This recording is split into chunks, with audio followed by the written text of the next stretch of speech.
Hey everyone, this is Mike here at the QuiverCast. Special offer for you all. The Endless Summer box set. It's written by Dana Brown and signed by Bruce Brown. This is such a killer deal. Go on to theendlesssummerbook.com. Check it out.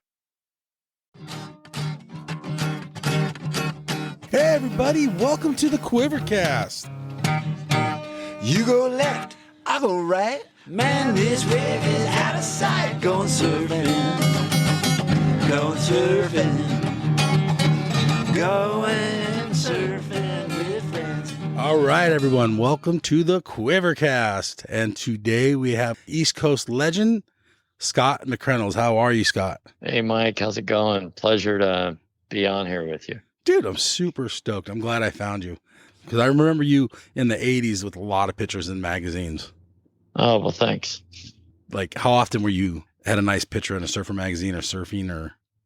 I don't know, like most people, it comes in spurts or waves. You go on some trips, you get some content, or you're asked to include in this group of surfers, or batch or group of sponsors you have needs material. And then so you go out, and if you're not, 20 guys on the team, you only have a few, you're going to get prominent in their ads. And it's back then, the advertisers and the guys that were most prominent got most of the attention. And I kind of took a strategic approach to it. Back then, colorful boards were popular in wetsuits. So I had this yellow and red airbrush that was like my kind of signature, Potts had his, Willie Morris had his. Certain people, they could be so far away, and if you saw the turn on the board, you couldn't even tell who was on the board, but you knew, oh, that's Potts, that's Willie. There was, and even the Black Beauty, Tom Curran, which of course everyone knew him, but still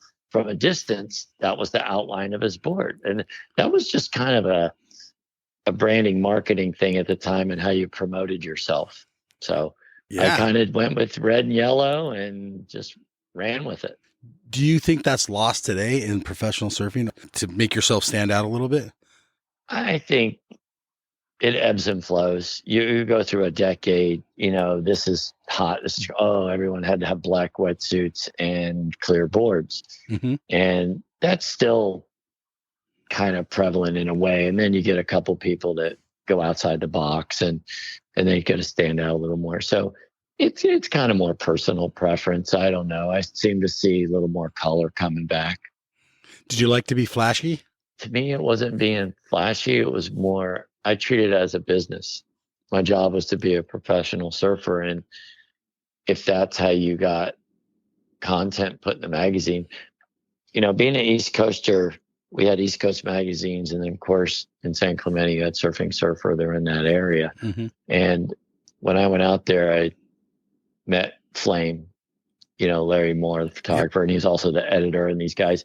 And he told me from the beginning, oh yeah, this color. And then I'd be invited to go on trips and things. And, I learned like, that's the way it worked. Like, don't fight the system. If that's your job and you're trying to get pictures, then work within it. I was very fortunate. I got invited on a few trips here and there. I remember a really fun trip, went with Flame, Natividad. Mm-hmm. The island off of Baja there was like his photo studio. The lighting was insane. There was a right and a left. And I went down with Willie Morris, John Gothard, and Flame. And it was great. I got like a couple calendar shots out of it. Yeah. It was a couple months. I got center spreads. I got track top ads and natural art and wetsuit ad. Like, we were only there for 3 days and I got a ton of stuff. So that was like an eye-opening experience for me. And then from then on, I learned, okay, that's how it works. Some guys are super good at it and everyone knows them because they've had a million pictures in the magazines. They just know how to do it. So anyway, and photographers know the surfers who are easy to work with too and travel with. So, and I think it's the same to this day. Willie Morris, like his picture was in every magazine several times. Like, that guy he was ruled. The king. He ruled. King. And a lot of those guys are funny. They would call everyone, the guys that did that, like photo sluts. Yes. Oh, you're selling yourself. You're like, no, this is my job. And that's what I'm supposed to do, is get pictures. And it was mostly, our whole culture is like, people get jealous, Of course. which everyone should be like, man, good for you. That's so cool. Like, so how do you do that? And try to emulate it, not be jealous and cut it down. It's like, God, well, I should maybe try what they're doing. Yeah. It's funny. We don't really work that way a lot, unfortunately, but hopefully your friends are always, rooting for you and behind you. But that's always pretty interesting dynamic. Yes. Let's go way backwards. How'd you get into surfing? My dad. Okay. So I don't remember surfing because I was just too young. I mean, there's certain things, I don't know what the standard age is, but there's pictures of like 2 or 3 in the water standing up on boards. And there's pictures of me with a broken leg on the beach at Trestles. My dad's out surfing. So all kinds of stuff. Yeah. And so I don't really remember starting, but my parents had a bunch of old photos of different stages and stuff doing it. So I can't tell you exactly when. Was there a love for it, or was it just something you did?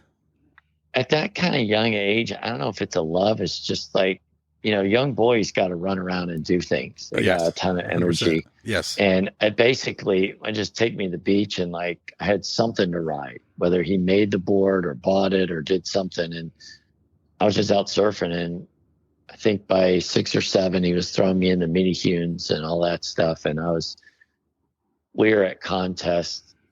If it wasn't surfing or skateboarding, I was almost at a contest almost every weekend. Going driving around the state of Florida up the East Coast somewhere, going to California, Hawaii, Puerto Rico. I mean, I was very fortunate because my dad was an orthodontist, so he had good means and he loved to surf. So we had the opportunity, and, we got to travel around, and we were the weekend warriors. He was off work. We jumped in the Volkswagen camper, and my mom and sisters, we all lived in that thing and camped up in Cocoa Beach and Fort Pierce, and we just surfed. That's so cool. So your dad was living this lifestyle and brought you guys all in. Is that kind of what you're saying? He loved the lifestyle? Pretty much. Even my mom surfs. She has she does trophies from back in the day. Oh, rad. She didn't stick with it as much, but still a couple cool. Like she had some ESA trophies. Wow, impressive. Back then, and the NSSA didn't exist. It was like only ESA. We're going back quite a ways. That's cool.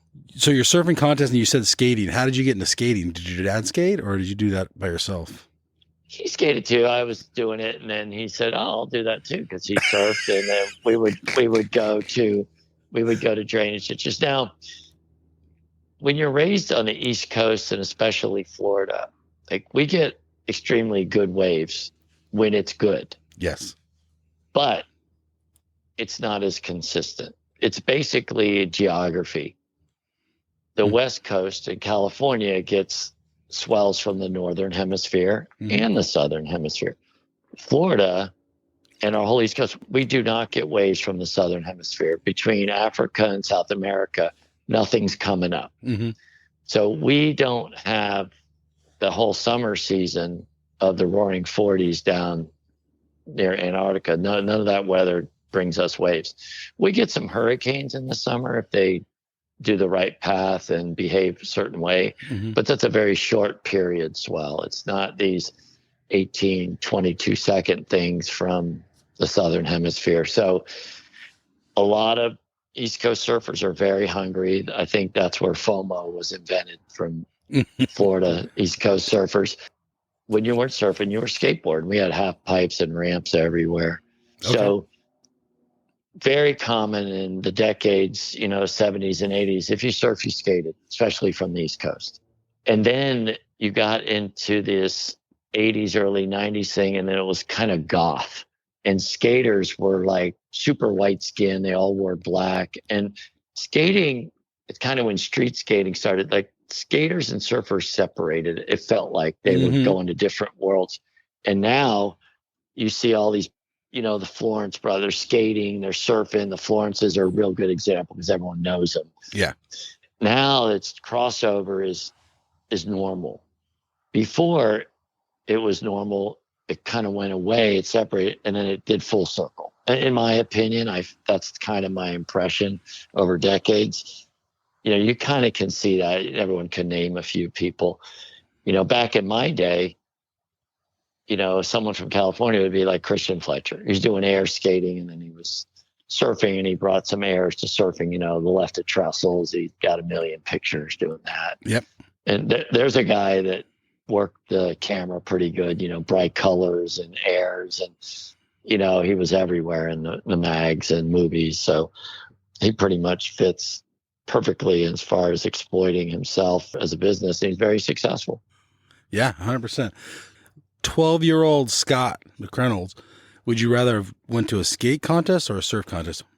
Man, that's a close call. Okay. I would say this. If there was waves, we went and surfed. Okay. Because there's a good chance tomorrow it would be flat. Okay. Fair. Yeah. The swells, we don't get week-long swells. We get swells that last a day or two. Maybe a 3 or 4 day swell was like insane for us, just because our swell window was so small. Mm-hmm. And then you're like, okay, we got to get tides change. It's done. The next morning, wake up, it's flat. All right, where are we skating today? Yeah. They take all our energy and go somewhere else. Did they help each other out? In my opinion, it did. Okay. I didn't do flat freestyle. I did pipes and pools and bowls, because that was kind of like surfing to me, vertical. Yes. And a lot of the friends I skated with, most of them surf too. In our group or in our bubble of friends in that era, it's kind of, you did both. Some might excel a little more in skating. Some might excel a little more in surfing. It varied, because some people just put a little more energy into it. To me, if you didn't do that, we thought you were kind of weird. We thought that was just normal, because that's who we hung out with. Yeah. It's like, so to us, it's like we'd come home, and I remember it was like 3:30. The Three Stooges would be on. It was in black and white. Mm-hmm. We'd watch that for a half hour. And we'd eat like a couple bowls of cereal, because we just got home from school. And then we're like, okay, where are we skating? Is it your house? Or are we going down to so-and-so just built a cool little ramp in their backyard? Or there was waves, so we'd go surfing, and we had to be home at dark. That was it. Yeah. Yeah. It was awesome, right? Oh, it was great. I was raised on this place called Singer Island. I was just going to ask where you're from. Yeah, it's Singer Island. It's most people don't know where it is. They know where Palm Beach is, or West Palm Beach. Yes. So Palm Beach, it separates Singer Island as an inlet called Palm Beach Inlet. And so you have to drive all the way around. There's not a bridge that goes across that inlet. It's like a half an hour drive to go all the way around. So Palm Beach keeps itself a little more isolated. The properties are expensive, and it's a little higher end living. Well, the north end of that Palm Beach, where the inlet is Reef Road. It's kind of a famous break on a longer left. Yep. And it used to break really good 15, 20 years ago. The sand's a little weird. On the north side is Pump House. And there's a famous cover from the Sandy storm that hit New York and everything. And that's Peter Mendia on the cover of Surfer in a big left barrel, like brown barrel. It's just this huge. And that was the Sandy swell, where it was like 15, 20 foot faces just pumping. Wow. Yeah. So that's a famous cover.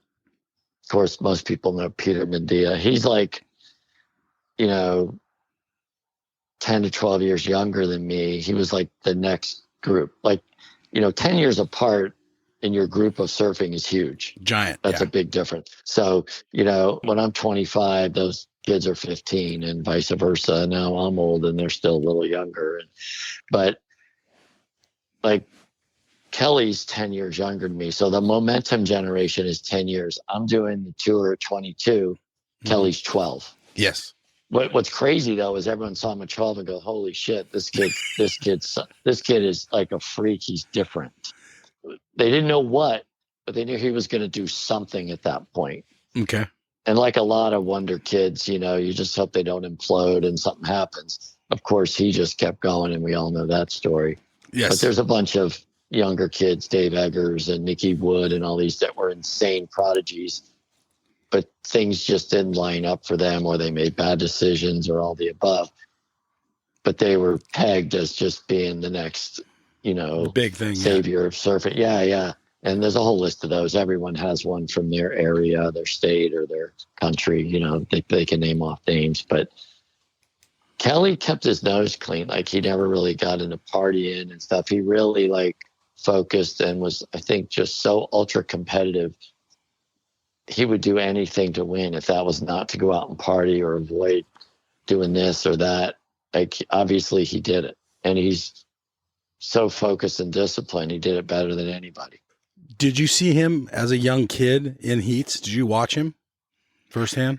Yeah, I would see him here or there. It was kind of, we never really crossed paths in the surfing world as much. I did professional contests probably about 80. Right when I graduated high school, I started doing just East Coast stuff and maybe a little West Coast. I didn't do the PSAA as much. I did East Coast. We had little circuits, and yeah, I made some money. I was going to junior college at the time. And so when I did the tour, I was 22 to 24, 25-ish. Yeah. That's when Kelly won his first pro contest. I think it was 16. I was back in school to be a doctor. Yeah. So we crisscrossed. I didn't see him. A lot of these guys, the next couple of years is when he came on, and then it was all about him. It was a different time. 100%. So even though I knew who he was, and he might have heard, oh yeah, there's this redheaded guy a couple of years ago, but it's not like we're buddies or anything. I got to enjoy hearing about him. And then as the internet came on, I got to see him a lot more. So I did the tour from 84 to 87. So right before I started was the IPS. That was before the ASP. Yep. So Mark Richards won world titles right before 81, 82. And then they changed it. It wasn't a year calendar. It was 83, 84. Tom Carroll won. 84, 85, Tom Carroll won again. Yep. 85, 86, Tom Curran won. 86, 87, Tom Curran. Now, the next year, Damian Hardman won, but I was back in college. I missed all that. But what was cool is there was a pretty good East Coast contingent. From 85, 86, 87, Frida Zambo won the world title for the women 3 years in a row. Yeah. I got to see them once in a while at contests, but they didn't always have men and women together back then. It was only once in a while you would cross over. It was rare. Now, of course, it's the norm. Yeah.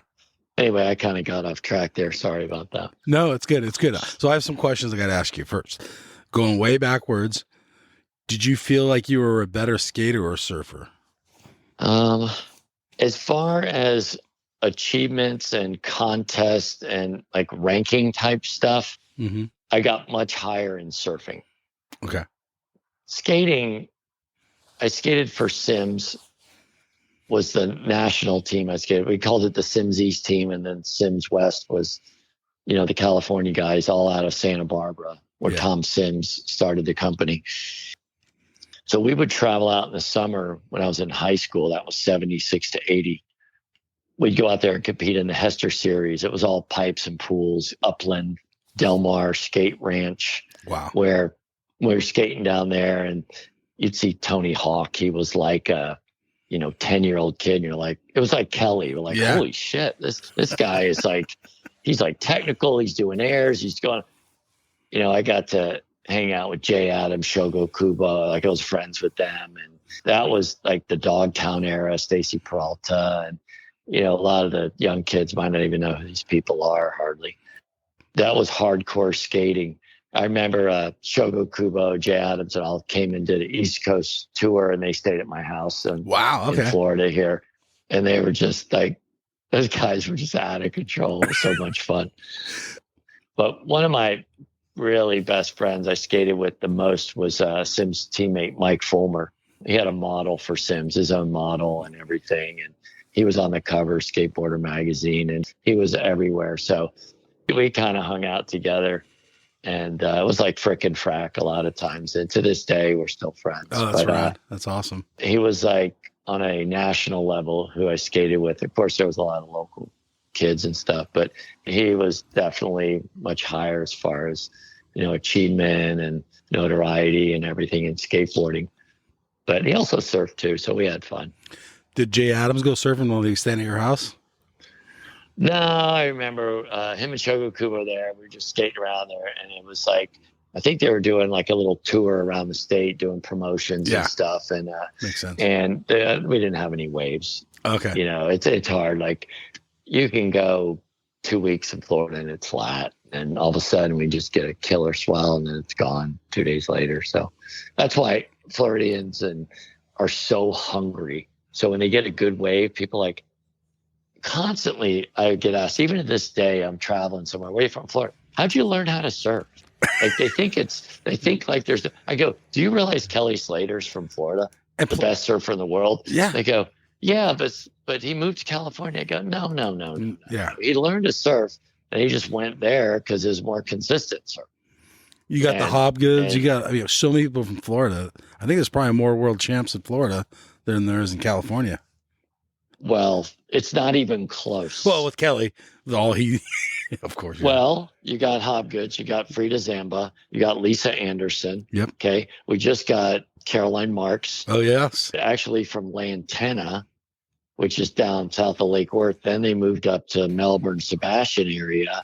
And then, of course, they needed to be out California, more center of surfing in San Clemente, which for a career move, that's pretty smart for most of these guys. They move out there for a while. Yeah. But you see a lot of them come back. Florida's pretty unique. Yeah.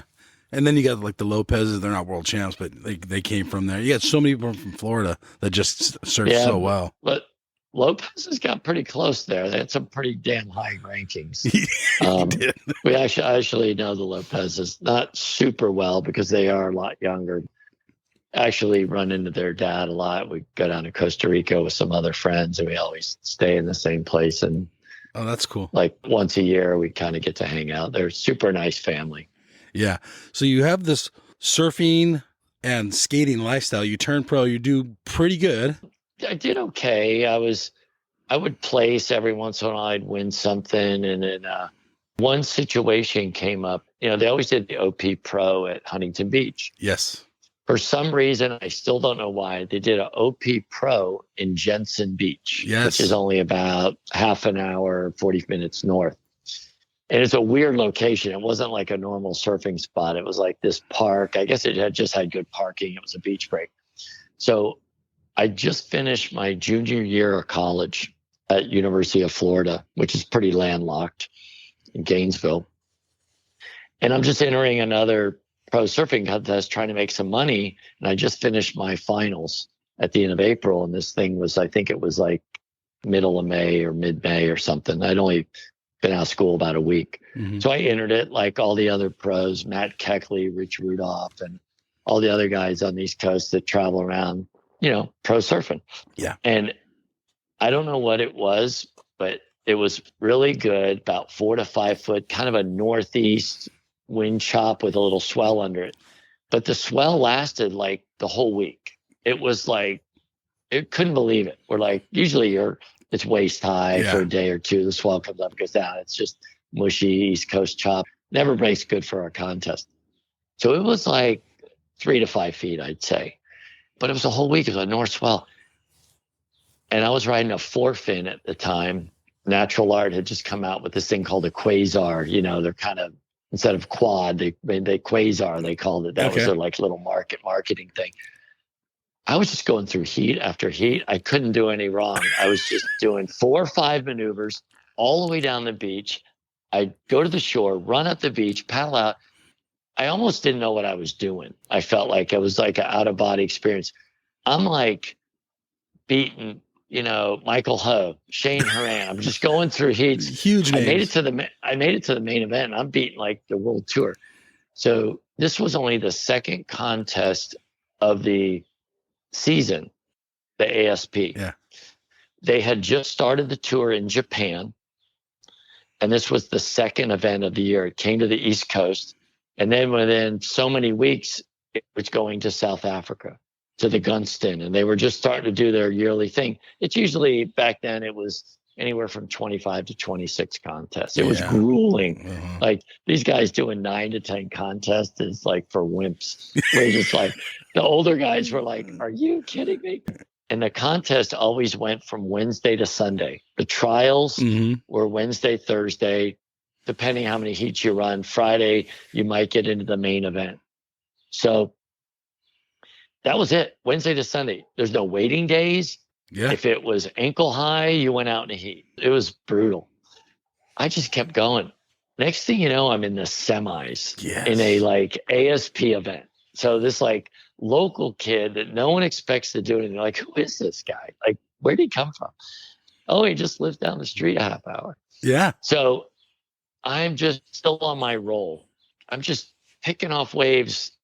I'm just in a rhythm. I really don't understand how I did so good, because these guys are far better surfers than me and way more experienced. But the one thing they had introduced this year was the priority system. It was brand new. And at the time, now if you got to interrupt someone's path or make them turn, or at the time when they first made the rule, it was the same wave in the whole contest area. You could look down 300 yards to the south, 300 yards to the north. You are not allowed to stand up on the same wave, like even in the whitewater. Wow. Obviously, they changed that rule because that's a joke. You're not going to get someone's way. I didn't realize how far ahead I was till after it was explained to me. But I'm kind of 4.5, 5 points ahead in this heat above Sean in the semis. I should have just paddled in. Yes. There's only like a minute or two left. I'm still thinking, this guy's probably caught waves. He's one of the best in the world. He's killing me. You know, he's a world champ. And I take off on this left. He is down the contest area. He's probably got to be 100 yards down the beach. It felt like he was a mile. But he's down at the other end of the contest area between the buoys. They always put buoys up to tell you the zone. Yep. He just took off and went straight and put his hands in the air. Interference. I didn't even know what happened. I hear all kinds of weird noise. I go up there. I should have been in the final. I go up there and like, interference. And I still only lost by a point. I almost beat him. But the funny part about the whole thing is I didn't know what I was doing. I was just surfing. Yes. And so anyway, that was kind of a launch. All of a sudden they're like, oh my God, this guy is now 12th in the world. Yeah. Because I had enough points from a third place. Yeah. To be that high, because they just started the tour. There's only one event before that. So rad. I mean, it was the first event. I would have been third. Yeah. Tied for third, which would have even been more insane. Yeah. So I don't even have a passport, because I've only gone to Hawaii, Puerto Rico, and Mexico, and some places in the United States. We never really went anywhere. At the time, all you had to do was have a driver's license or something, you know, didn't matter. This was all pre 9/11 and all that stuff. So all of a sudden, my sponsors I have at the time is like Rip Curl, Natural Art Surfboards. You know, I think I had stylized sunglasses, which I eventually switched to Oakley. Island Water Sports Surf Shop at the time was Kirk Cottrell. That's a whole nother story. That could go on for a while. He had a chain of surf shops on the East Coast. He was one of my sponsors. So they're like, all of a sudden, wow, we have someone that placed like an international contest. They're like, you got to go on the tour. And most guys won't know who it is, but there was a guy, Al Hunt, that worked for the ASP for, God, I don't know, 20, 25 years. Yeah, he's the man. Fatty Al. And he could say Fatty Al because he called himself Fatty Al. He was a big guy, and super nice Australian. He basically, for the next year or two, was my mentor. He just took me under his arm. I all of a sudden got all these companies to give me money, buy me tickets. I had this company called Sun Country Clothing. It was like leisure wear. Mm-hmm. It's the kind of stuff would be at airports and surfers would kind of make fun of. But the guy's like, I'll pay all your tickets and here's a, yada, yada, yada amount of monthly salary. And at that point, none of these companies were going to give me money because I could have been a one-hit wonder, Right. you know? Right. So he gave me the money. Then Water Sports gave me a salary. Everyone started chipping in. Next thing you know, 2 weeks later, I'm in Durban. Wow. So I had to drive to Miami, get a passport in a day at the office where they expedite things. Natural Art made me 5 surfboards. I didn't know what I was doing. All of a sudden, I'm on college break. Within 2 weeks, I'm in South Africa on the world tour. It was like, it's so polar opposite of these kids that are groomed from 10 years old. Yes. In their sport, and it's like the little league parents are taking me. Yeah, my dad took me everywhere I surfed, but I was going to college. I was like, this is fun. I'm paying my way through school. I'd win $500, $750, and I'd get to the quarter semis. I might get to the final, and I was making money, and it was paying my bills at the time for just school. Yeah. Now, like, the game changed, and then this was like super, like 180 of what I thought I would ever be doing. Mm-hmm. I was just going to go get a summer job and go back to school in the fall. Yeah. So I said, well, we'll do it a year at a time. And, next thing you know, it turned into 3 years straight. But my dad, I was the whole thing, everyone wanted to throw all this stuff at me and money and stuff. And my dad was an orthodontist. And I was like, Dad, what do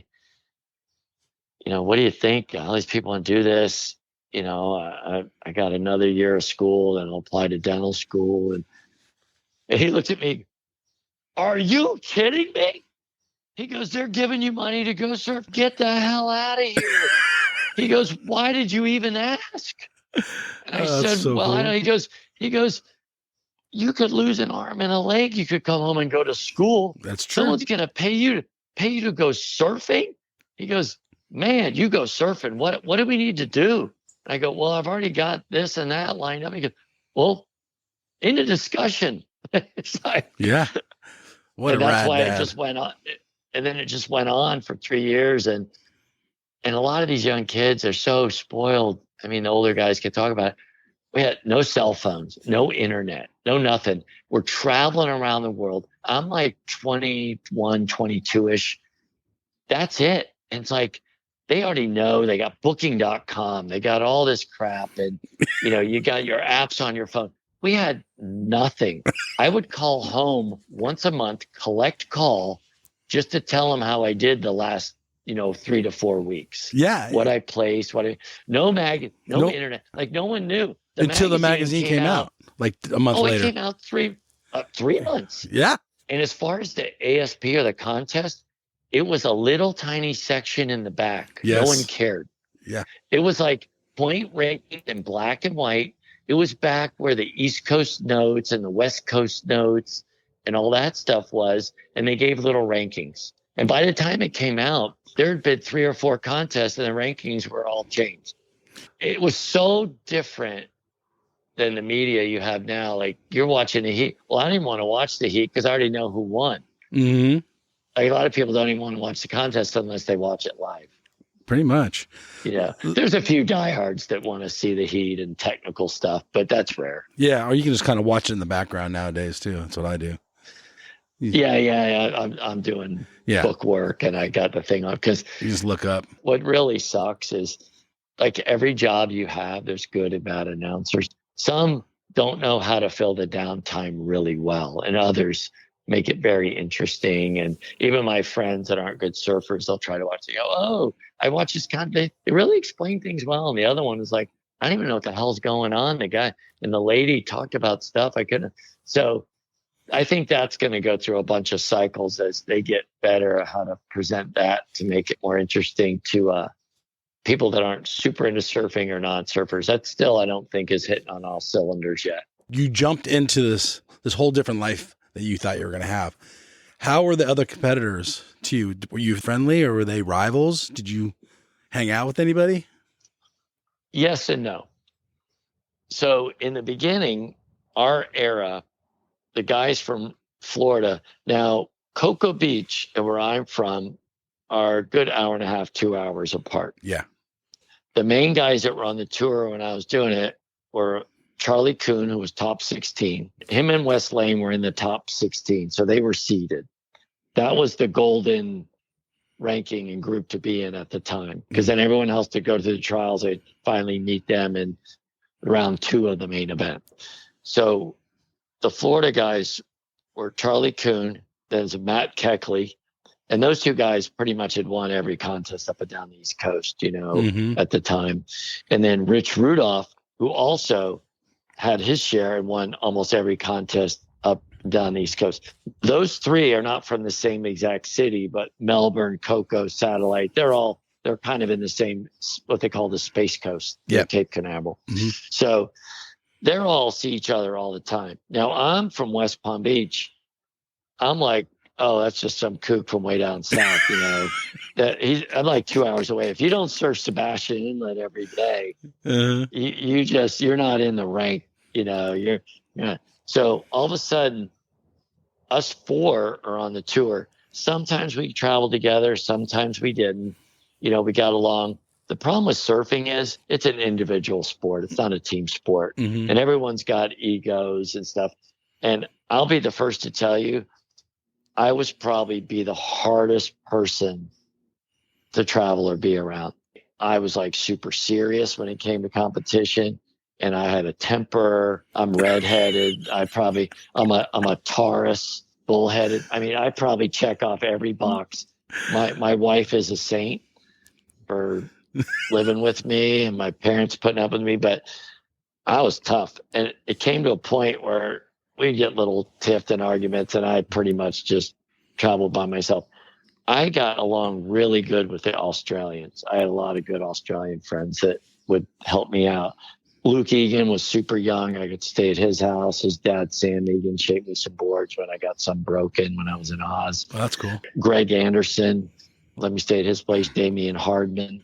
So I got to stay around Narrabeen sometimes when there was a week break between contests or something. So other guys befriended me. Wes Lane was a godsend when my first time I went to Japan.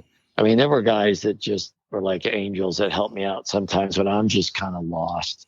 I'm on an airplane. They're looking at me. I'm getting off to get my luggage. I'm like, where the hell do I? They're like, you look like, you know where you're going? I go, no. First time. I mean, I got like 2 stamps in my passport. Yeah. You know, this is new. And it's like, it was great. I met some great people. I met families at locations that I'd meet on the beach. And then since I did it 3 years, I'd come back to the same contest venue and they're like, hey, you come back. Why don't you stay at our place? To them, it was like a celebrity. Yes. Even though I'm not, in my eyes, I wasn't a celebrity. But to them, it was like the circus came to town. I'm like, well, those are the celebrities, Tom Curran, Tom Carroll, you know, and all that. Mm-hmm. I was like, I'm just a rookie. So some of these people would have kids or teenagers, and they thought it was the coolest thing that of course, the guys in the contest. So they put me in a back apartment. And when that didn't work out, I didn't have much money. I got some sponsorship, but believe me, it was just enough to get around because I wasn't a proven guy. I found my one little system I had, especially in Australia, was at all the contest venues, Manly, Bondi, all these places, they're more urban. There was always the pubs on the beach where you could get like fish and chips, you know, and upstairs there was always little rooms at the pub. But it was always funny. I'd go in there to get one. They say, well, how many hours do you want it? They rent it by the hour. And I soon figured out, at first I was a little naive. I said, no, I need a whole night. Oh, okay. That's only $10. And then, of course, my room's above the stage at the pub. So the band plays all night. No sleep. And then there's people having sex all around me. Yeah. You know, I got to the point where I could sleep through anything. And, that's funny. But I had a limited budget. So I'd get a taxi from the airport to the nearest pub of the contest site. And that's where I stayed. And my first year, you know, I met people and teamed up and shared rent-a-car here and there. But the Aussies were the coolest. And what I loved about the Australians is, you know, they're just so true. They're just the truest people. Like they'll say, oh, mate, you're freaking ugly. And I love you. And they give you a hug, you know, and buy you a beer. Or they fight with you over something. Then they put their hand out, pick you up, and then you go in and have a beer.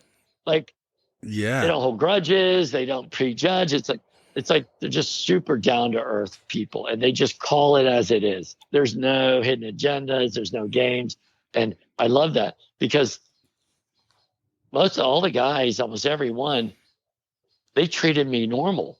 Now, a lot of the guys on the West Coast in California are like, "Oh, he's just a Florida East Coast guy." And Yes. they kind of look down on you a little. It's probably changed a lot now, but at the time, it was like, "Oh, East Coaster is just a wanker to them." But then they didn't seem to gravitate to the California guys at the time. And they pull me in and invite me to their house. And they didn't see East Coast, West Coast of the United States at all. That wasn't even in their vocabulary. Like, what are you talking about? Oh, mate, And then I was a little bigger. I had lifted weights a lot. I was probably good 185, 190.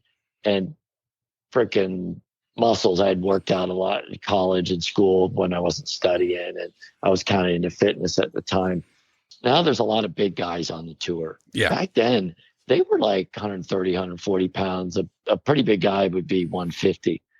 So I realized I had an intimidation factor, and Fatty Al schooled me on this. He goes, "Mate, some of the guys are afraid of you because you're big. Because you need to use that to advantage." So he actually, behind the scenes, I've never really told people much, but he kind of coached me. He goes, "This is your advantage."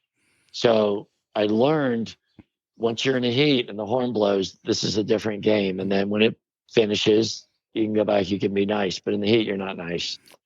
So I'd go out and sit in a heat, and there were some fierce battles back then.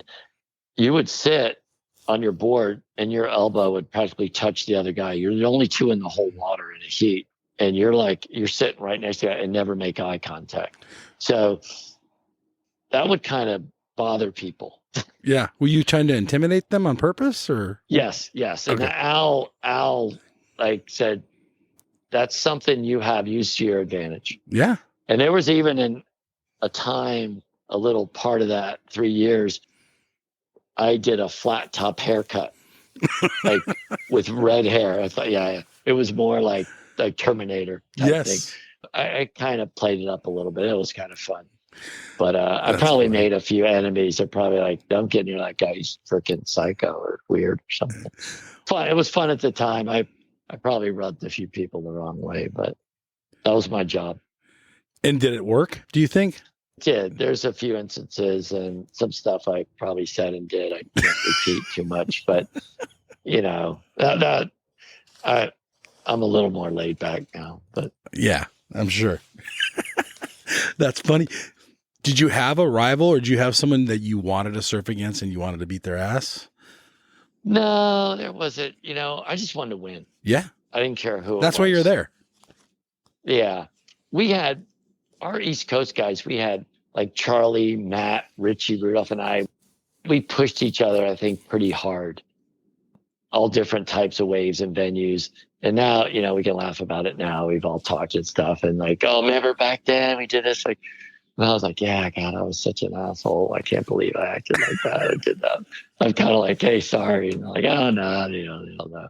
Like there's a second longest running pro contest in the world is the ECSC in Virginia Beach. Right.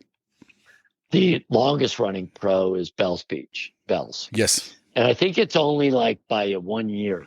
It's super close. It's not like it started 10 years before. It's like, I think it's only 1 or 2 years. It's super close as far as the longest running continuous contest. And I remember 1 year, this wasn't really a big ASP. ASP used to have levels like a world contest, and it had an A, B, and C. The East Coast one was more like what you would call a QS nowadays. So all the East Coasters there, that some Californians would come to try to take our prize money and stuff. We were always like trying to block them out and stuff. It was fun. But I would get to the quarters of the semis. I remember 2 years in a row, I got to the semis, and Rich Rudolph knocked me out both times. I was like, "God dang it, I can't get past him." And then the next 2 years, I got past him and I won 2 years in a row. Wow. And one of them, Charlie Kuhn, was in the final. and it was probably knee to thigh high. It was small, and it was one of those things that was very tactical. I got my 2 keeper wave scores really quick. Mm-hmm. So it got to a point, it was small, that every once in a while they get good waves for that contest, like a little hurricane or a storm, but it's usually pretty small there at First Street in Virginia. And one of these years I had Charlie in the final. And then there was like, I want to say it was 5-6 minutes left, which if you're trying to hold priority, that's a long time. Mm-hmm. You know, you get down to 1 to 2 minutes, it's a little different. But so I'm actually standing on the sandbar with my board about 10 feet inside of him. He's paddling and moving in case a little wave comes, and I'm just blocking him. All I have to do is jump on the board and priority, and like, you know, he gets interference. He's cussing at me, yelling at me, and I'm kind of smirking and laughing. I go, "There's no freaking way, dude! Like, I'm not letting you. I can taste it. I'm gonna win." And it was so funny. He was so mad, but I mean, to this day, we can laugh about it. But you know, those are just like hilarious things that happened, and they're kind of stupid. But unless you were there, it doesn't mean much. But it's kind of funny. Yeah, no, it's rad. Well, first off, I want to ask you, how did you do so well in Pennsylvania, of all places? And how was that wave? That's kind of a fun story. So I think I want to say the Inland Championships in Allentown, that was 85. Something like that, yeah. Yeah, I want to think it was like the second year of the tour. I think Derek Ho and Tom Carroll were in the final. Most people, it's funny you ask, most people don't even know there was a wave pool contest on the world tour back then. Yeah, it was the first one, right? It was the first one. Yeah. On the world tour, it was the first one. Okay. They had these little things in Arizona and all these other places. But on the world ASP tour, that was the first one. Yeah. So East Coasters generally did. Charlie Kuhn got a third in that. Yeah. So the East Coasters did pretty good. It wouldn't have been surprising if like Matt, Charlie, and myself had gone all the way into the semis and more, just because we were East Coasters and used to surfing gutless wave. That wave was so hard to surf. It was amazing that Tom Carroll and Derek Ho did that good, and they deserved it. They ripped it. So I can't say advantage. I want to say my focus was more on strategy for the lack of surfing ability and experience compared to these other guys that have been on the tour and much bigger and surfed all these better waves than I had experienced in my life. I'd finished high school. I went to college. I was kind of a OCD analytical guy for a surfer. Mm-hmm. Now for a dentist, I'm super laid back in that world. They criticize me for being too laid back. In surfing world, they're like, oh, you got to chill. I'm like, well, I can't fit in either group. Like, will you guys make up your mind? You know, so nowhere in the rule book could it say you couldn't touch the side of the pool. Okay. That was not in the rule. I always read the rule book front to cover, no matter what. And I always found little loopholes, and they changed the rules. I was constantly would find things to use, because after I got schooled by Sean Thompson on that interference, I said, that is never going to happen to me again. Mm-hmm. So I studied that rule book like crazy. So back then, it's the most maneuvers on the longest wave. You know, it's pretty typical. It wasn't speed, power, and flow like it is now. So you took off on this wave, you did things, and then the wave would come up beside the pool where the ladder was and the coping and everything. And then it would hit this other little part of the concrete inside. There'd be another little whitewater boost. So I had this board that was like 2.5, almost 3 inches thick. And I would do a turn or two. Then I'd go over by the side and I'd grab the coping and get a bunch of speed and go to the next section and get another turn or two. They have to score you. You're doing maneuvers. You're not going straight. Right. I kept doing that. It would always squeak me through the next tee. It was just enough to make a difference, because trust me, there wasn't a lot of difference in what we were doing. I'm sure. And Derek Ho just had this cool rhythm of how he could pump his board, and this wave was so gutless. And then Tom Carroll was getting through because he just had these short, stumpy pistons of legs, and he had more power than anyone could do and more spray on these little waves. So Yes. those guys just like cooked through the heats. And you're just unfortunate if you got either one of them, because you were just getting knocked out. They had a little system and they just kept knocking everyone out. That really hurt wave pools because all the guys were so pissed about that. They never wanted to even hear about a wave pool forever. I think that's why it took so long until it was Kelly's wave to actually have a world, an event that contributed to a world title. Yes. To have a contest there. They had other ones but not that counted towards, the world standing. And boy, Surf Ranch is insane. I've been fortunate to surf there. It still just blows my mind. What did you think of being a professional on those years on tour? Did you like it? Was it stressful? No, it wasn't stressful. Being kind of analytical as I am, I took it as a job. I was like, all right, if I'm going to do this, at college, I drank a little bit with friends. Never crazy though. I would never compete with the Australians. Let's just put it that way. And I worked out at the gym, and I go to class because I was landlocked in Gainesville and stuff. And I go surf on the weekends. I took it as a job, and I was really serious. So I didn't drink anything, and a few guys were partying. I didn't do any of that. I just traveled around, and I focused on trying to win. And maybe I over-focused a little, but I figured I only got a chance at this. I'm going to do the best I can. Mm-hmm. So after 3 years, I kind of would year-end rankings. Like when I say I got 12, that was what they call active. That's right after the second contest. Yeah. And it's hard to sustain that. You lose early, and then you get another ranking. You move up 10 spots, and then you go back down. In the year end, I always hovered somewhere from 33, 35 to 40. I never really could get like the top 16. I wasn't even close to that. And my goal was to get top 16. And if I got there, it would have to be the top 10. Yeah. And after 3 years, I didn't get there. I go, I got to do something else. I'm living out of a suitcase, probably 48 to 50 weeks of the year. I might be home 2 weeks out of the year if you added up all the days.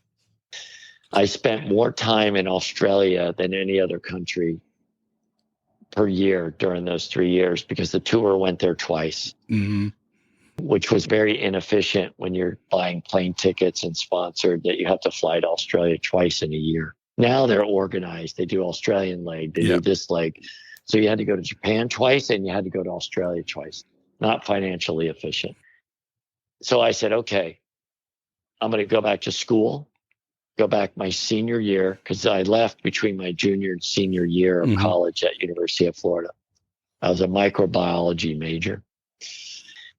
I'm going to go back, but I also wanted to look at, Billabong, Quicksilver. Maybe I could be a rep or a team captain or something and stay in surfing. But competitive surfing wasn't going to buy me a house, get married, have kids. Like I just didn't see. I saw my dad had this great job and he had total freedom. He ran his own business. Mm-hmm. He didn't work for anybody. He closed the office and go surfing. And then when the office was open, he had patients. I was like, well, that's pretty simple. I didn't know all the business aspect, but I go, that just kind of makes sense. So then I go back to school. I didn't like the surfing thing. I kind of interviewed and talked to a few companies, and some reps were like that were older. I talked to them and like, oh, dude, you can do all this stuff and they'll just fire you and hire another young guy. Yes. Give him all the money. And I was like, ooh. My dad has his control of his job. He owns a business there. You can work hard and get fired. I was like, I don't like that. Mm-hmm. I went back. I got in dental school once I got in, and that was a 4-year thing. And I was like, there you go. That's where I'm going. I'm going to just up my ass, study, and then I'll go surf where I want, when I want. I got the bug from traveling on the tour. I went to so many continents and countries that as soon as I could get more successful in my job, I was like, I knew I wanted to travel. So I still traveled as much as I could. And the one part that was cool that helped me pay my way through school, we didn't have the internet then. Mm-hmm. It could be a year or two gone by before people even knew I went back to school, maybe more. I saw people 4 years later and they're like, what? You're in school? Because there's no internet. Yeah. And I would go on Christmas break, spring break, summer break, any break. I was hooking up with photographers or groups of guys, and we'd go on photo trips. I was still getting stuff in the magazine for years after being off the tour and getting photo incentives. Back then, photo incentives were big. It was like so much for a full page, double page. It was black and white. It was color. If you got a cover, you got this. And I'm getting checks enough to pay my tuition and my old apartment at school. And I just kept dragging it on. They were flowing me products, these companies still. I was sponsored. And over years, it weighted off, 6, 8 years. I wasn't as prominent and as active, but I was still driving on contests on weekends all through dental school and even my orthodontic residency to do weekend contests. One of the ECSC contests, the first prize was $3,000. Well, that was this time of year. Mm-hmm. It's in August, beginning of September, depending on the calendar. That's when they hold the ECSC. And I was starting my semester in dental school in 88. Well, lo and behold, that semester I have the $3,000 bill to buy my dental instruments for school. Wow. Talk about incentive. I went up there. I was not going to lose because I didn't have the money. I would have had to borrow it from my parents. Okay. I did not want to borrow a penny from my parents. I wanted to pay for all my own school. That's cool. Damn it. I went up there and won. That's so cool. Yeah. And I hadn't surfed in like 2 months because I was in school. Yeah. I was going to ask you that. Like, how hard was it? Did that bring the stoke of surfing because you missed it? Oh my God. I was frothing to surf. So yeah, I bet. I hadn't surfed for 2 months. They're like, "Oh God, it's knee high." I'm like, "I'm on it." I was like, I had a special board, Natural Art. We made these special contest boards because I was so heavy. They were extra wide. They were just 4 ounce. You could almost put your fingertips through them. You would almost crush them. They were so light. They had a sanded coat. There was no gloss coat on them. I mean, these things, and they had about 3 inches of foam right under the chest, which is where your front foot would also go. So a lot of times at these breaks in Cocoa Beach or the ECS or anything, even New Smyrna, the waves are really mushy. Yeah. If you don't have priority back then, it was the first guy to stand up and turn. That means you possess the wave. So if you were to your feet and you went right or left and a guy was in the way, like they had to back off. Mm-hmm. Like you got the wave. So my whole thing being big and heavy is catch the wave, get to your feet. The rest, you could do some wiggles or whatever. But if you don't catch the wave, nothing else matters. You're not going to get through the heat. So my approach was very strategic. Make sure you're in the wave first and stand up. Mm. So we designed a board and we tapered the rails. We made it so thick in the middle. I could take 2 strokes, stand up, and it was on felt like a paddle board. Yeah, I was up. Like I said before, it was more kind of outsmarting than out surfing. I knew I didn't have the ability, a lot of these guys, because they're just more talented. So I said, I'm just going to do whatever it takes to win. Yes, 100%. How much did you get involved in your boards in the shaping bay? Did you help the shaper or did you just kind of tell them what you wanted? In the beginning, it was a lot. So Natural Art became a pretty big brand. It was already huge on the East Coast, but it was kind of my job when I started traveling internationally. I was kind of one of the earliest guys for that company that actually went around the world. Like other guys went on a trip to this country or that, but I was actually competing. I was in the competitor's tent, piece of paper, copying templates of guys' fins. I was like doing research, measuring, and I was doing all kinds of stuff. And I would bring that back to Natural Art to Rich Price. Rich Price was an incredibly gifted shaper. Yeah.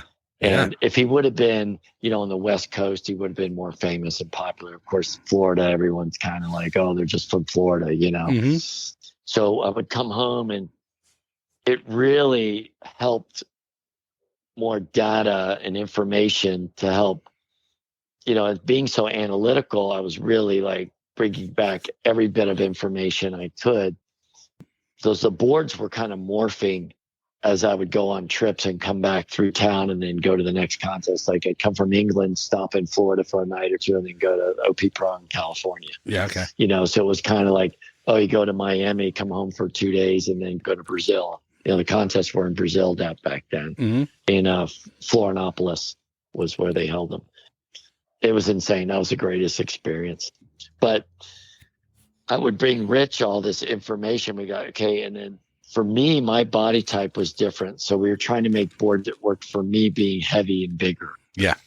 A lot of the guys are just light and nimble. And that wasn't me. I'd be like a lead weight on some of these boards. And so I had to learn how to surf light and have boards with the right thicknesses in the right areas. And it was fun. It was very interesting. Of course, we had glass on fins. My fins were getting broken off traveling around the world. Yeah. Luckily, I was sponsored by ProLite at the time. That was the big board bag company back then. Yes. So at least I got bags. But it was interesting. And then Natural Art started taking off more. We got, you know, the Hobgoods rode for Natural Art when they were young. You had Todd Holland. Oh, yeah. You had a guy, Danny Mojado, which actually wrote for Pro Shapes, which was a brand under the Natural Art Factory. There was an older guy, a little older than me as far as competitive surfing, that won everything on the East Coast, is Bob Roman. Okay. So Bob Roman kind of, after his surfing career, he'd won every contest up down the East Coast, like killed everybody.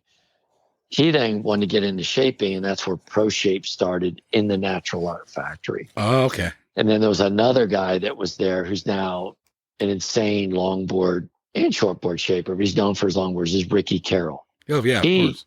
Grew up, he was like, all these guys, glass and sand and everything in the Natural Art Factory. Greg Lohr, who now is the Epoxy King. Yes. I don't know if you've ever interviewed him. He's insane amount of information. Yeah.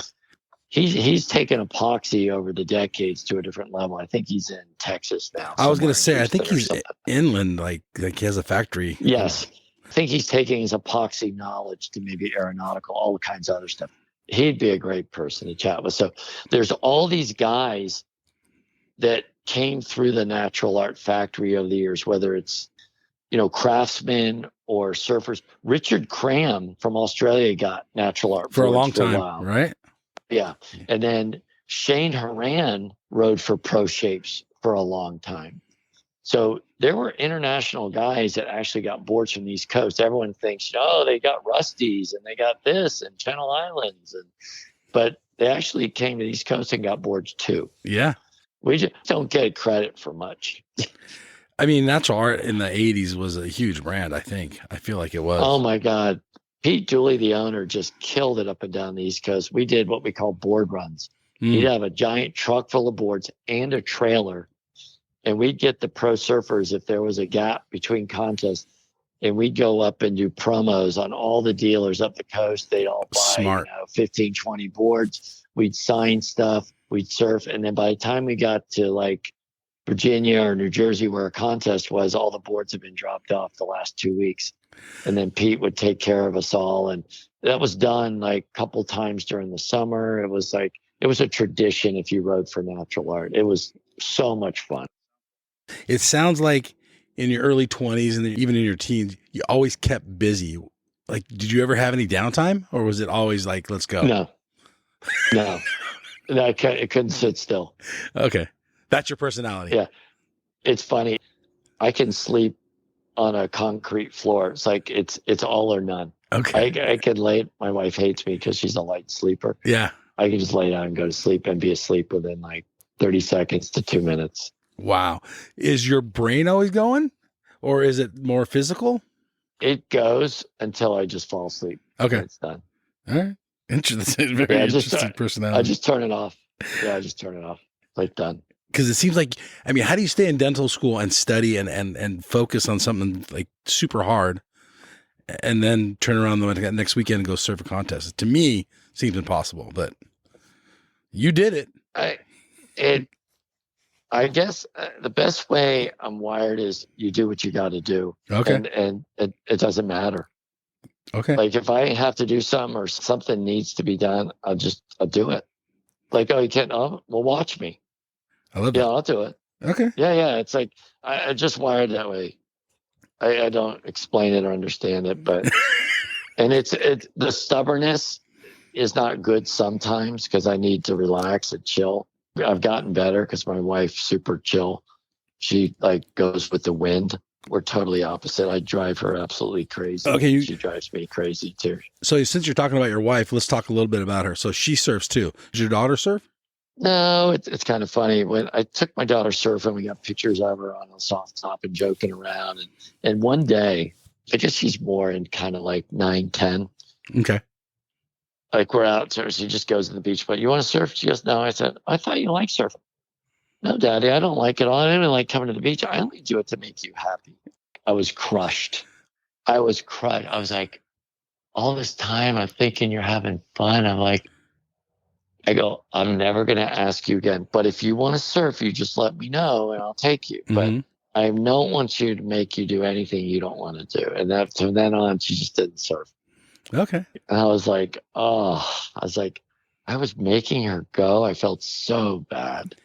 Well, Ugh. at the same time, I like the open communication where she told you. So that's very cool. Oh, thank God. Otherwise, she would have really hated me the rest of her life. You're like, oh, God, here comes Dad. Go hide in the closet. Yeah. So your wife, though, she does surf and she enjoys it. She had only tried, I think, once or twice before we met. We got introduced on a blind date. Oh, okay. I always mess this up. I think I always say 90, 91. I think it's the 92 World Wakeboard Champion. Yeah, so rad. And kneeboard, 2 sports in the same year. So they held it in Texas, and it was the first year. I think they had the kneeboard. It was hydroslides with a little strap over your knees. Yes. I know exactly what it is. But hydroslides, the brand, but they called it kneeboard. It's the first year they did wakeboard. So it wasn't really structured properly, but it was the World Championships, and they did it at the same venue and the same lake and everything. And so she just took her skills of flipping forward and backward from kneeboard and applied them. And she wakeboarded a little bit, but there really wasn't an organized circuit. Yeah. She goes out there, puts duct tape on different spots on the nose of her wakeboard. Mm-hmm. There was a nose and a tail back then. It wasn't, fully symmetrical, the board like they are now. Yeah. So she had little duct tape where to grab. She had a routine down pat behind the boat. So she had duct tape, little tabs on the board. She told me the story. It was hilarious because we hadn't met yet. And she goes out and she wins the world title. That's so rad. That's and awesome. Then she hardly wakeboards anymore after that. Then we meet a few years later and she just wants to learn how to surf. So then she just, no more behind the boat. Now we just go surfing. She's goofy foot.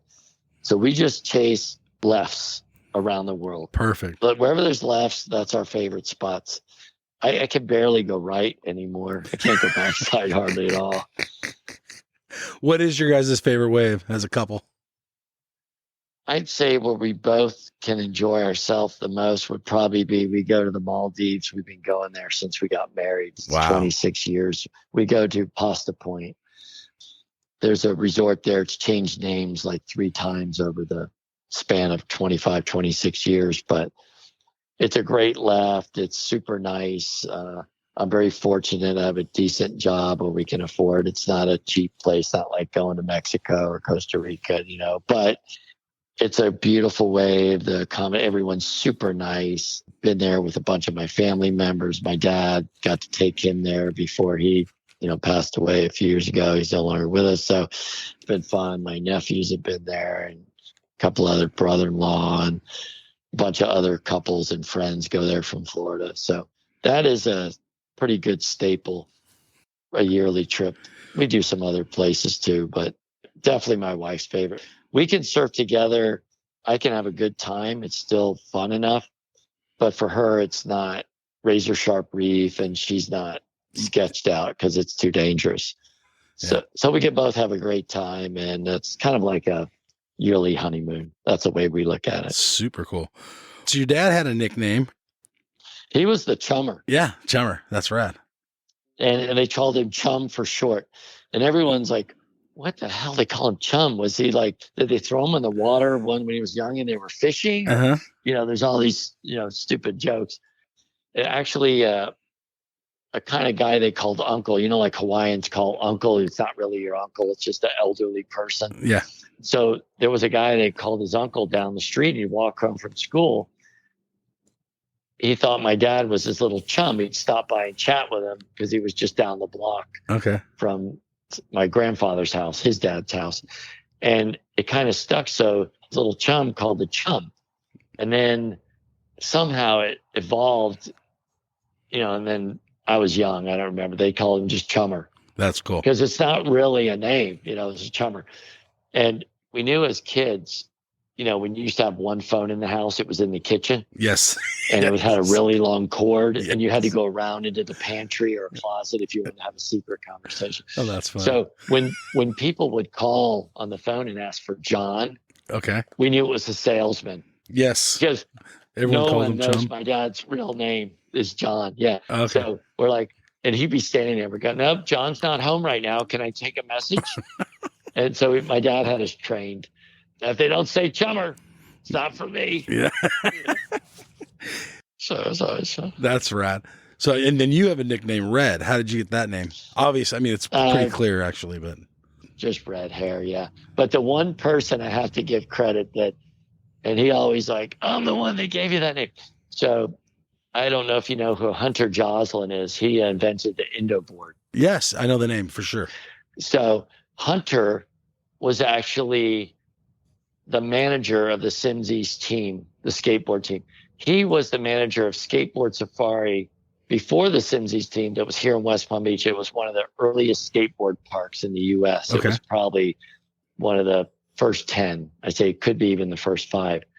Built way back, I think in 77 or 76. Wow. It was built here in West Palm Beach. Hunter was actually the manager of the skateboard park. And then once the Simsies team formed, he was like our chaperone. We're here, a bunch of teenagers, and we're trusting this guy like 25. We might have thought, to us, we thought he was like 50. Right. He's an old man driving a van, and all the skateboard guys in our stinky pads are in there. He's just driving us contest to contest when we were in California. So Hunter, he'd be like, Red, don't ever call me that. I used to get pissed. Okay, that's what I was wondering. The next thing you know, I embraced it. Yeah. Yeah, okay. I was like, well, might as well run with it. This goes along with you keeping busy. You also help in the local city as you were a vice mayor at one point. You kind of been in the council, right? For your city? Yeah, the one thing I learned, I had a couple good mentors, my dad and some other people I look up to. And the one thing they always did is you given all these great gifts or opportunities, however you want to look at them. Mm-hmm. Whatever situations the man upstairs puts you in, you got to give back and help. So I live in a little town called Palm Beach Shores. It's where Pump House is. And I grew up just a mile down the street. So when I got into town, we have city council and everything. There's actually 5 commissioners. One of them is a mayor, a vice mayor, and then 3 others. So it's a group of 5. Okay. And you don't get paid anything. People run for election, but it's more like, okay, next man up. Okay. Time for you to volunteer for a 2-year term and, do your duty and help the town out. So I've gone in and out of that commission a couple different times. One time I ran for 6 years in a row, or I volunteered, let's put it that way. Okay. And if you're doing a decent job, most of the time they won't run against you. Like, oh, good. And when he's tired, someone else will go up and, it's a couple meetings a month. But we have a small town, 10 blocks by 3 blocks. Oh, yeah. It's real small. Surrounded by water on 3 sides. Intercoastal, the inlet, and the ocean. It's like a little peninsula town. To me, it's like the coolest place ever. That's why I live here. Mm-hmm. So I got to be a part of that. And the only reason I was the vice mayor is because whenever someone's the mayor, the next one that's been on the commission the longest out of the 4 below him is the vice mayor. It's not like I wanted up. Trust me, if I'm telling the mayor, you do not get hit by a car crossing the street, because I'm not going to any more extra meetings because I'm the mayor. Right. Yeah. But you're just giving back to the community, basically. Yep. You just That's do your super cool. time and you try to do. And I'm on the board of a couple nonprofits. I got to learn how to say no to more things. But You said it earlier. You like to be busy. yeah, my wife makes fun of me. But I've been on the board of the local YMCA of the Palm Beaches since '98. Wow. And we're about to build this epic, I think it's about a $55 million facility that's just going to be and we're going to have a Olympic spec skateboard park. So guys like Alex Sorgente and Zion Wright that are from this area can train and stuff instead of having to live in California and go out there all the time. Actually, Alex Sorgente learned how to skate at YMCA of the Palm Beaches, RY, right here. Oh wow! Okay, cool. And he's a world renowned skater. He's just insane. He was just in the Olympics for Italy because he's got an Italian parent. Oh, so that's awesome. Yeah. Wave Watch. You were on Wave Watch back in the day. I used to watch that show all the time. Religiously, I'd watch it. I don't even know what that is. Oh, you were. Yeah, you were. It says you were on there. I couldn't watch the episode. Wave Watch was Peter Townsend's TV show. You didn't go on? Oh, okay. Yeah. He interviewed me one time. Yes. So I was so stoked. I always talk to PT about Wave Watch, and that you can kind of find some. Man, I almost forgot about that shit. Actually, I did forget about that.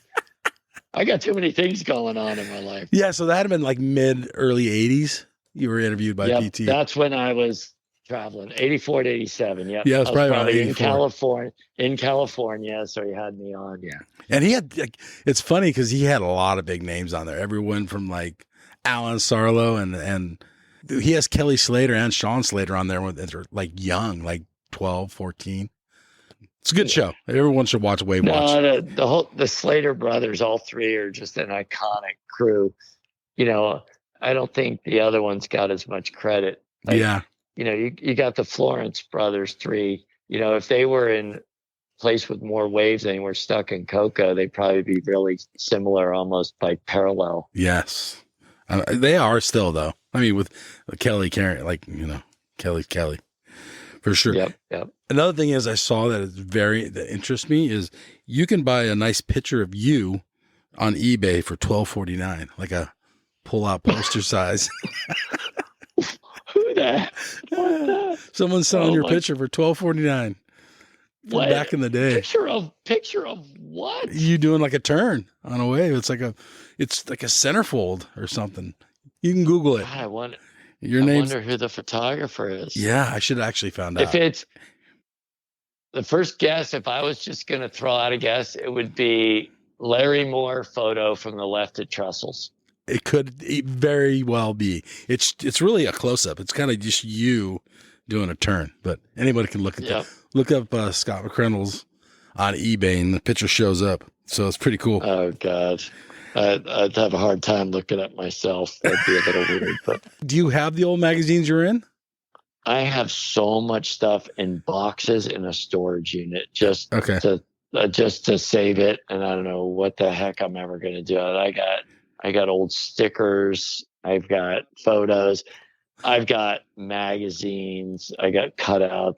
One of my most cherished things that I think is just the coolest, and I don't know if I ever told Sean or if he would even remember, but I have a handwritten letter from Sean Thompson.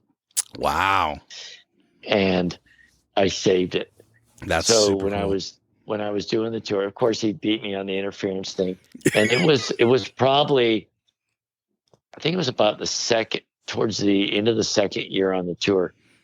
He asked me to ride for Instinct in a letter, a handwritten letter. Wow. Of course, Sean is like the immaculate gentleman. It's like cursive. It's perfect. Yes. You know, everything's like it came off a computer or something. Yeah. And because he was like one of the most professional surfers ever. He always dressed to the nines. Mm-hmm. You know, everything was nice. He was polite, you know, it's everything. And I said, well, you'd have to match the money I'm getting. Otherwise, I can't afford to get anywhere. I can't buy This guy is buying airline tickets and some expense money. Well, I can't really match that. I just said no. Now, little did I understand and think ahead. And I was kind of stupid. This is not like the analytical part got left in the garbage on this one. So Sean was putting together this team. He got Tom Carroll. Remember Tom Carroll left Quicksilver for a while? Yes.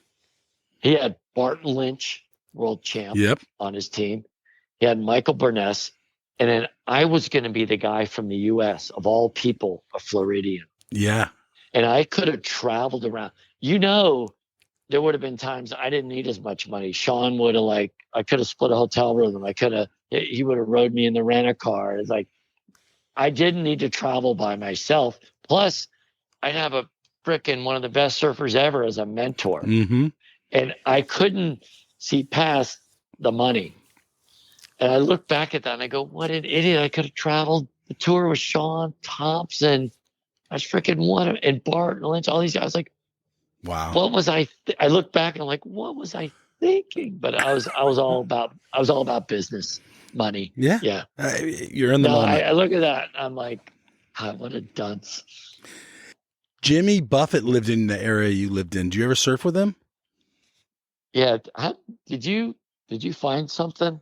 No, I didn't. I just know he lived in the area of where you live. And I was wondering. He did. Well, the reason I was like, did you talk to someone? Jimmy Buffett played at our wedding. Oh, did he? Yeah, that's why. I thought you found this out from somebody or something. No. Stupid. I'm like, why is he bringing this up? So that's so cool. So I didn't know that. My wife grew up in Palm Beach. Yes. And her dad was a president of a bank in Palm Beach, actually on Worth Avenue. So Worth Avenue in Palm Beach is like Rodeo Drive. Okay. On the West Coast. Yeah. It has, Tiffany, it has all the big brands. Well, Palm Beach National Bank was on Worth Avenue, and he was the president of the bank. Wow. Okay.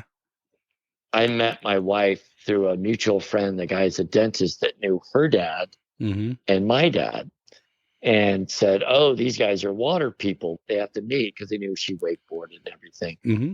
And she was living in Zurich, Switzerland. Well, besides that, Jimmy Buffett did his local banking at her dad's bank. So he was good friends with the dad and knew everyone in town. And they were in those circles of parties, adventure, and all kinds of crazy stuff. Well, I guess I could say it. BB's dad's passed away and Buffett's passed away. Plus, none of this would be a surprise anyway. Mm-hmm. Back in the day, BB's dad he was kind of a partier when he was young. So Buffett was always not only just doing the banking there, they were at the house partying. Okay, they're friends. Yes, friends. When I say the word partying, I mean partying. Okay. And her dad later, when I met him, was a born-again Christian. But there was a history there. Yes. So when we got married, and any of the kids in the family of the Anderson, my wife's maiden name, Buffett would always be invited. He was a friend. But he'd always get up on the stage and play a couple songs. So it was a tradition at an Anderson wedding that Buffett was going to be playing. Wow. That was like a given. So that's why I was like, why is he bringing up Buffett of all people? But Buffett had a really cool place in Palm Beach. It's actually for sale now. And actually, just through the grapevine, Kelly used to come in town a lot and hang out in his man cave and play music and stuff. I think Kelly would kind of sneak in and out of town a lot more than people knew, and just hang out with Jimmy. They were pretty good friends from what I gathered. Yeah, I read that too. I'll just leave it at that. I didn't know Jimmy Buffett even surfed until after he passed away, and I heard he surfed. He surfed a lot. Yeah, I didn't know that. This was one of his home bases, so it's real close. He would go to the Bahamas a lot. He'd go down the Keys, which he had a lot of history with. But he had a couple houses here in Palm Beach. This was in the wintertime. This was a home base a lot. Okay, cool. Of course, he had a bunch of planes and access to things, and he was all over the place. But this was one of his hangouts probably later in life, the last 10 to 15 years. Wow, that's cool. Did you ever go to a Jimmy Buffett concert? Yes, I went to one. You just went to one? They're super fun. I know my wife, this is going to sound horrible. So my wife growing up, having access to Jimmy through her dad, she got to go to a million concerts backstage. Yeah. And then we meet and get married. I go, I want to go to, she goes, I am so sick of going to, I've been to so many of Jimmy Buffett's concerts. I'm like, wait a second, I haven't. Yes. So I finally got her to go to one, and we were like in the first or second row up front. So cool. She's just bored. She's like, this is not as good as backstage. You know? Yeah. You're acting like a spoiled brat. You know, you're used to what you're used to. Of course. Yeah. To me, I'm just starstruck. I'm like, this is killer. Right. We're right in the front. And it's Jimmy Buffett. Like all growing up, my dad, as we drive up the coast, had 8 tracks of all Jimmy Buffett songs in 8 tracks. Yeah. You know? I have to ask you, at your wedding, was your friends and stuff, were they like starstruck, like super stoked? You had to be kind of cool. So of course, you couldn't tell anyone he was going to be there. They didn't want people trying to come to the event. It was in their dad's backyard. Oh, okay. And yeah, the only cell phones you had were the little flip phone, the Nokia, the little flip one. Mm-hmm. That was like, that was like the latest technology at the time. So it's funny. People are kind of recognizing him, but not so much because they weren't really looking for Jimmy Buffett to be there. Right. And then we had a steel drum band they're playing, and all of a sudden, you know, they kind of knew it was a setup that he was going to get up. They knew some of his songs. They talked, you know, what to play and all that kind of behind the scenes. So then all of a sudden Jimmy gets up and everyone's like whipping out their prehistoric cell phone. Trying to get video of it.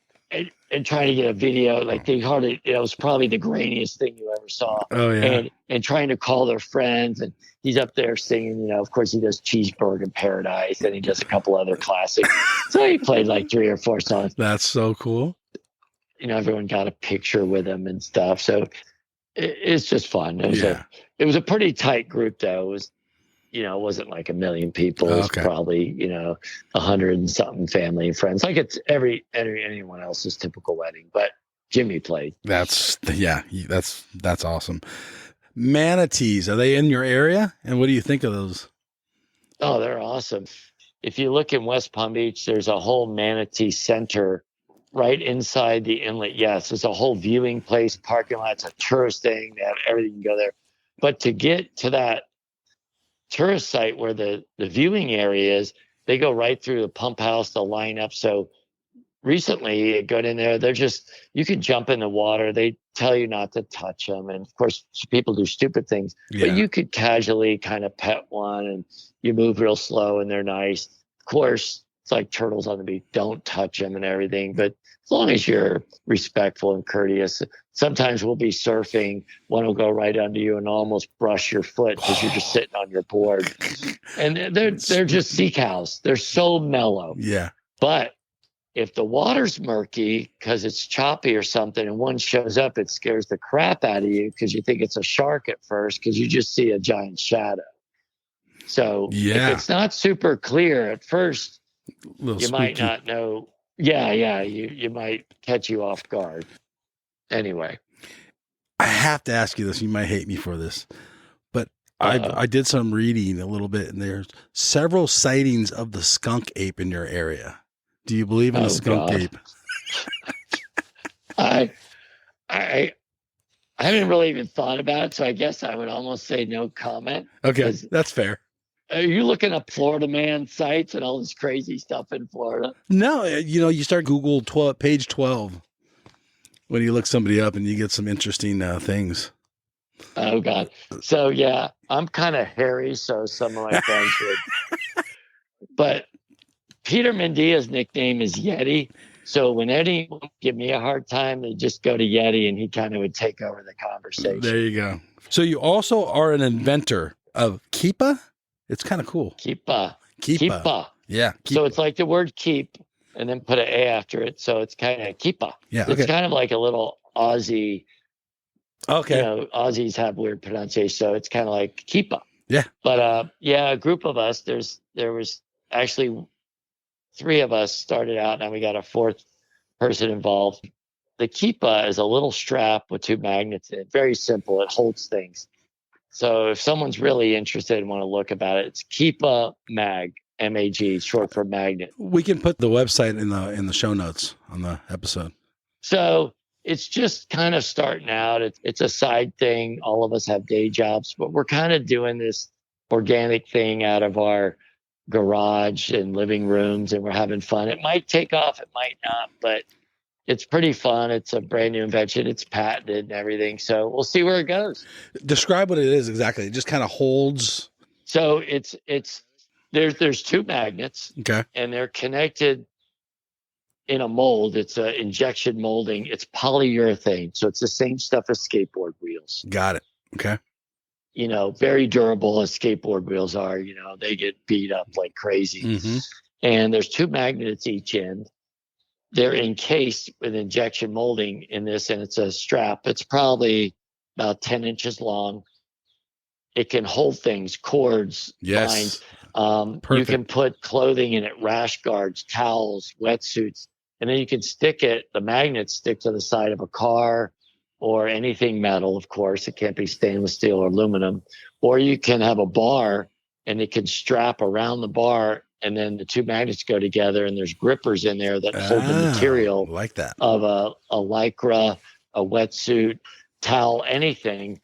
My one friend invented it because he was trying to hang a towel up using some magnets, weird things, open the car door, click it on the car and the door, and change behind the towel. That's where it started. This is pretty ingenious.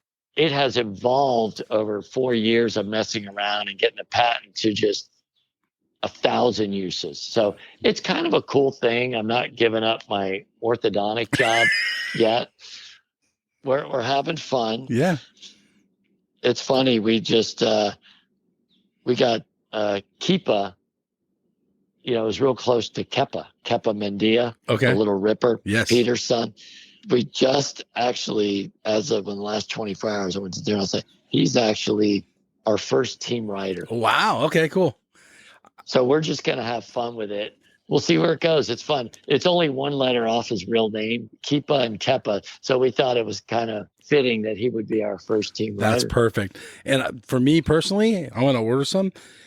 It's going to be great for like being out of the house. So if you go overnight in a hotel or something like that, it's a good thing to have. It's going to work. Everyone's got their own spin on it. For surfers that generally always have backpacks and are traveling, Yes. water bottles, hats. We're just finding a million: fishing, hunting, Yes. tree stands. Moms use them on strollers. It's endless, guys. Yes. Tradesmen use them in their vans to hold air hoses, Mhm. extension cords. Like it's endless. RV guys, the there you van go. life is going nuts. Yes. 100%. It's pretty cool. I Thanks love it. for I think it's a asking. great idea. Yeah, it's the best thing Yeah. ever. I'm going to get some. Keepamag.com, and then you can say if you like it, cool. If you don't, no big deal. Check it out. Well, Dr. Scott McCranels, thank you for joining the QuiverCast, man. We could probably talk for another couple hours. Yeah, it was a ball, dude. Thank you so much for coming on. No, Mike, it was my pleasure, and you made me rehash a couple old things I hadn't talked about in a while, so it's kind of fun. Right on.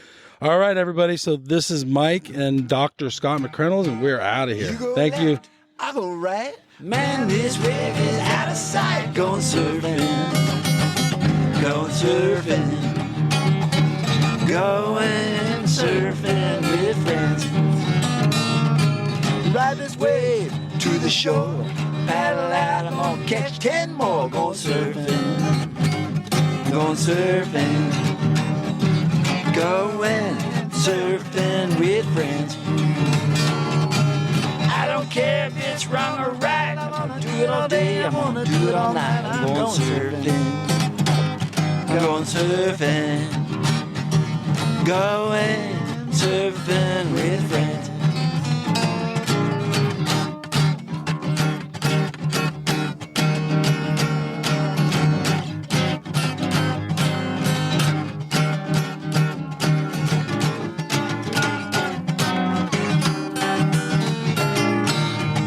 Watching up on my way. It's a beautiful day. I'm going surfing. I'm going surfing. Going surfing with friends.